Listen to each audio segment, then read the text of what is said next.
الحمد لله وكفى وسلام على عباده الذين اصطفى أما بعد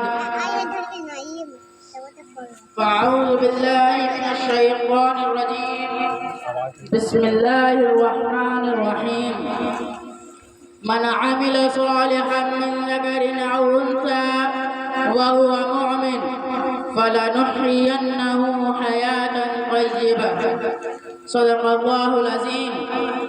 قابل احترام سامعین کرام، اللہ تعالیٰ نے اس کائنات میں نسل آدم کو پھیلانے اور دنیا کو آباد کرنے کا یہ نظام بنایا ہے کہ مرد و زن کے ازدواج سے یہ سلسلہ چلے گا، اسی سے گھر، خاندان، گاؤں، شہر، صوبہ اور پھر ملک بنے گا۔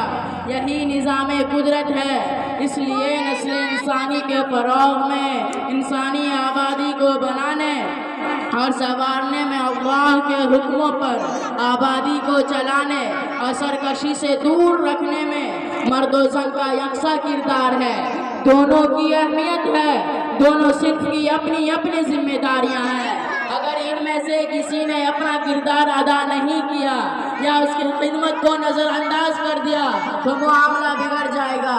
اللہ کے رسول صلی اللہ علیہ وسلم نے ارشاد فرمایا، کلکم راع وکلکم مسئول عن رعیتہ، تم سب نگراں ہو اور تم سب میں ہر ایک ذمہ دار ہے، خواہ وہ مرد ہو یا عورت، اور اس سے اس کی رعایا کے بارے میں پوچھا جائے گا۔ دوستو، اسلام کا عورتوں پر احسان ہے کہ اسلام نے عورت کو عزت و احترام عطا کیا ہے، اس کو ماں کا بلند درجہ دیا جس کے قدموں تلے جنت ہے، اس کو بیوی کا مرتبہ دیا جس کے نان و نفقہ اور گھر بار کی ذمہ داری اس کے شوہر پر ڈال دی، اس کو بہن کی عزت بخشی جس کے پاسباں اس کے بھائی کو بنایا، اس کو بیٹی کا پیارا مرتبہ دیا جس کی اچھی پرورش اور تربیت کا فرض اس کے والدین پر ڈال دیا۔ اس طرح اسلام نے عورت کو ذلت کی تاریکی سے نکال کر گھر کی ملکہ اور ذمہ دار بنا دیا، اس کے ہاتھوں میں گھر کا خزانہ دے دیا، ورنہ یہی عورت ذات تھی جس کو دنیا میں ہر جگہ دبایا گیا، ستایا گیا۔ دنیا نے عورت کو اتنا کچلا اور رسوا کیا جس کا تصور نہیں کیا جا سکتا ہے۔ عربوں کے نزدیک تو یہ مقام تھا کہ اس کی پیدائش ذلت و عار کی سبب مانی جاتی تھی، اس کو پیدا ہوتے ہی زندہ دفن کر دیا جاتا تھا۔ یونان جو علم و فن کا مرکز مانا جاتا تھا، جہاں ارسطو اور افلاطون جیسے مفکر اور دانشور پیدا ہوئے، اس یونان کے لوگ عورت کو سانپ بچھو سے زیادہ زہریلا اور خطرناک مانتے تھے۔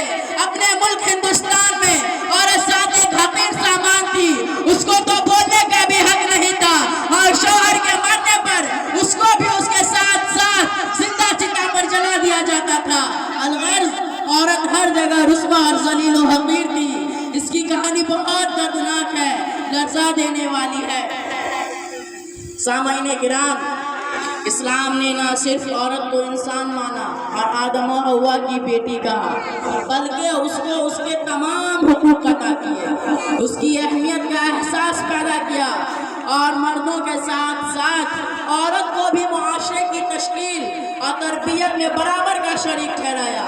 مزید اسلام نے عورت کو سب سے اہم ذمہ داری بھی تفویض کی، اور وہ ہے اولاد کی تربیت، کیونکہ کوئی بھی معاشرہ یا سماج فرد سے بنتا ہے، میاں بیوی کے ذریعے گھر بنتا ہے، اور میاں بیوی کی ذمہ داری ہے کہ ایک دوسرے کی حقوق کی رعایت کرتے ہوئے اپنے اولاد کی عمدہ تربیت کرے، ان کو اسلامی حدود پر پروان چڑھائے، ان کی تعلیم کا انتظام کرے۔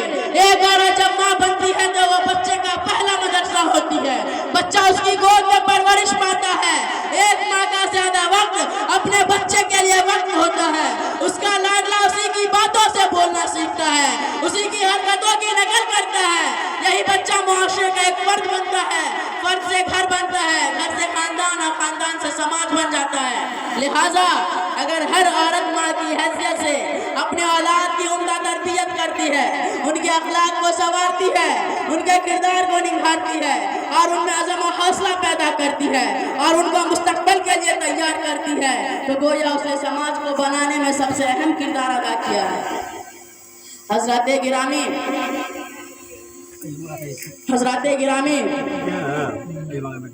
ایک عورت معاشرے سے برائیوں کو دور کرنے میں اہم کردار اور نمایاں رول ادا کر سکتی ہے۔ وہ اپنے بگڑے مزاج اور دین سے دور شوہر کو راہ راست پر لا سکتی ہے۔ ایسی کتنی عورتیں گزری ہیں جن کے ذریعے بگڑے ناکارہ مرد نمازی بن گئے، شریف بن گئے، جواری شرابی سدھر گئے۔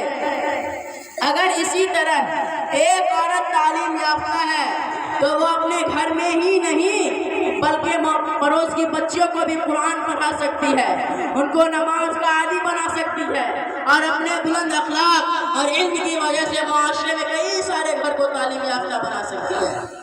حضرات گرامی، عورت اللہ کا عطیہ اور انعام ہے جو شوہر کے سکون و قلب کا ذریعہ ہے اور رفائی کام کر سکتی ہے۔ بیماری اور پریشانی کی حالت میں اس کی سلیقہ مندی اور تیمارداری سے کتنے افراد شفا پا سکتے ہیں۔ اگر اس کے اندر صلاحیت ہے تو وہ اپنا گھر جنت بنا سکتی ہے۔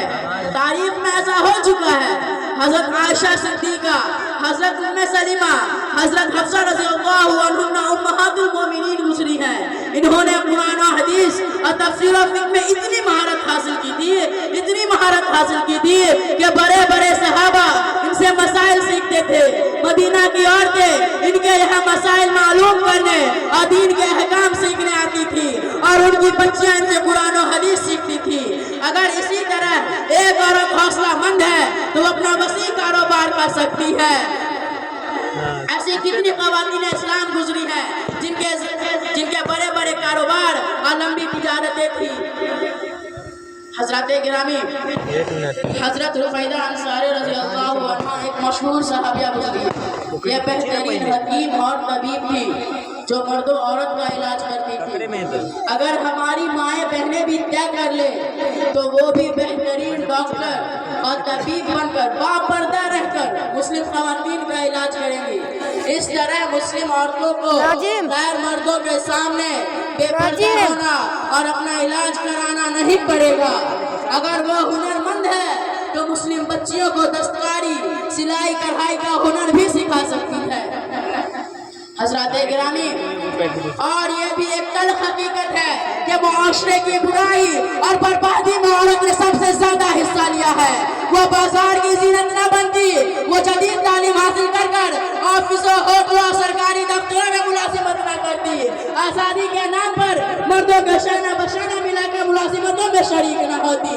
وہ مردوں کے اخلاق کو پسند نہ کرتی بلکہ اپنے محلے میں باپردہ رہ کر خدمات انجام دیتی۔ تو آج جو معاشرے میں بے حیائیاں، فحاشیاں، بدکاریاں، بدتمیزیاں عام ہیں وہ نہ ہوتی۔ اور اپنا حسن کا مظاہرہ شروع کر دیا، اپنا لباس کم کر کے نیب اڑیاں ہو کر کے بازار میں آ گئی، ہوٹلوں میں آ گئی، دفتروں میں آ گئی اور اپنا گھر چھوڑ کر ملازمتوں میں شریک ہو گئی۔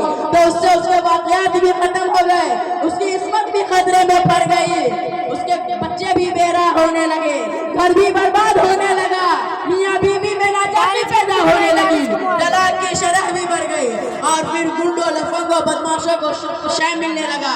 پھر طرح طرح کے ہولناک اور شرمناک حادثے ہونے لگے جس پہ تفصیل سنانے اور اس پر کھل کر بات کرنے کی ضرورت نہیں ہے۔ ایک عورت چاہے تو اپنے گھر کو جنت اور معاشرے کو صالح اور پرامن بنا سکتی ہے اور نہ چاہے تو سب کچھ بھی برباد کر سکتی ہے۔ اس لیے کہ یہ عورت کے سوچ و فکر پر منحصر ہے کہ وہ اسلام کی عزت اور گھر کی ملکہ بن کر رہنا چاہتی ہے یا پھر شیطان کی جال اور ہتھیار بن کر معاشرے کو ناکارہ اور فاسد کرنا چاہتی ہے۔ اللہ تعالیٰ ہم سب کو ان سب باتوں پر کہنے سننے سے زیادہ عمل کرنے کی توفیق عطا فرمائے۔ آمین۔ وآخر دعوانا الحمدللہ رب العالمین۔ السلام علیکم۔